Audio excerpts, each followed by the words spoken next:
प्यारे विद्यार्थियों, आप कैसे हैं? खूब पढ़ो, आगे बढ़ो। आज हम अध्ययन करते हैं कक्षा 12 आरो भाग 2 पाठ्य पुस्तक के आत्मपरिचय नामक पाठ के 2 पदों की व्याख्या। मैं यौवन का उन्माद लिए फिरता हूँ, उन्मादों में अवसाद लिए फिरता हूँ, जो मुझको बाहर हंसा रुलाती भीतर, मैं हाय किसी की याद लिए फिरता हूँ।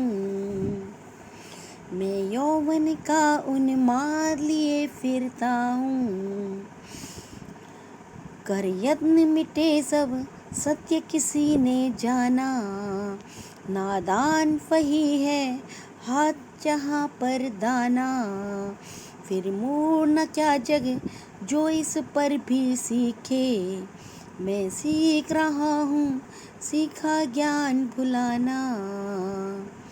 आइए सबसे पहले हम देखते हैं इन पदों के शब्दार्थ।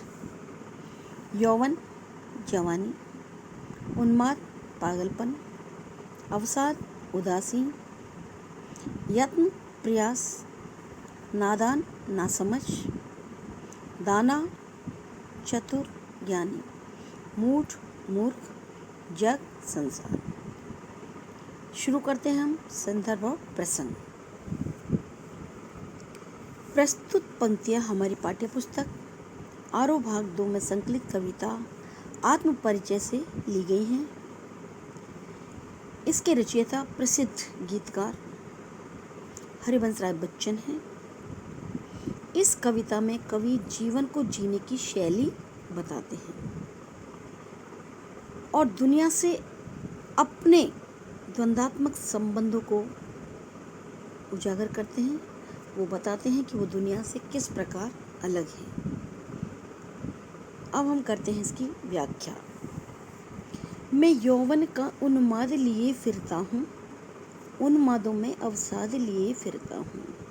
कवि कहते हैं कि मैं यौवन का उन्माद यानी मैं अपनी युवावस्था में एक मस्ती या यूँ कहें जवानी का पागलपन लेकर वो इस समाज में घूमते हैं।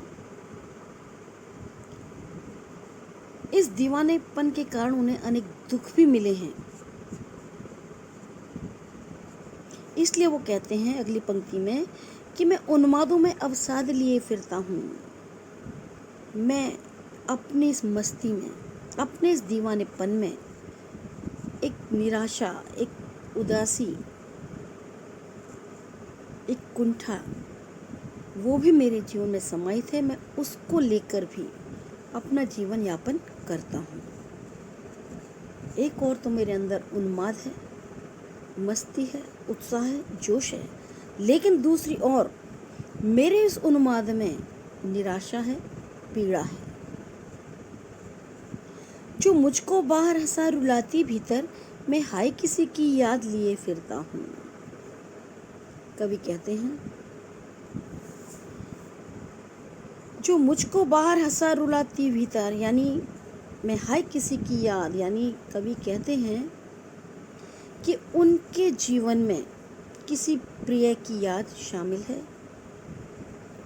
कवि को जब अपने प्रिय की याद आ जाती है तो उसे बाहर से तो हंसा जाती है, परंतु अंदर उनका मन रोता है।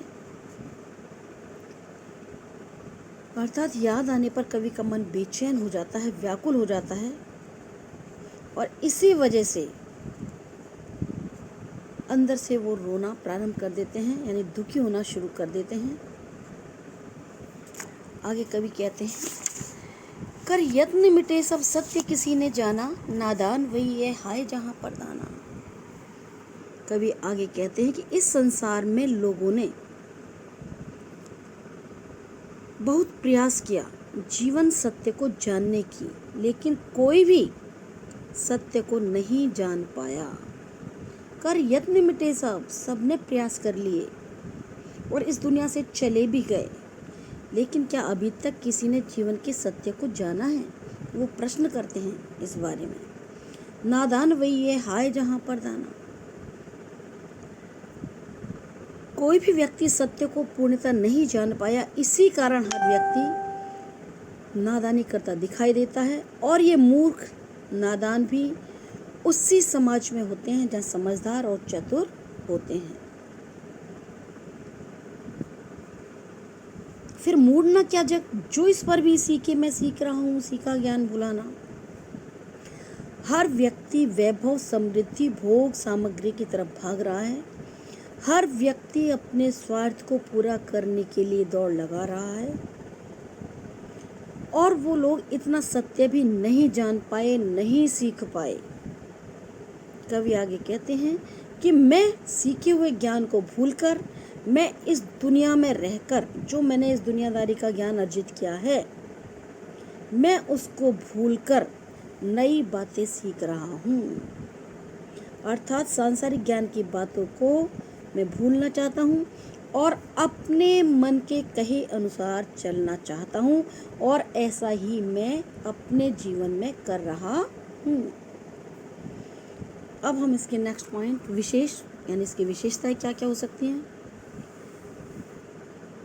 नंबर 1, पहली 4 पंक्तियों में कवि ने आत्म अभिव्यक्ति की है और अंतिम 4 पंक्तियों में उन्होंने सांसारिक जीवन के बारे में बताया है। नंबर 2, उन्मादों में अवसाद, इसमें विरोधाभास अलंकार है। नंबर 3, कर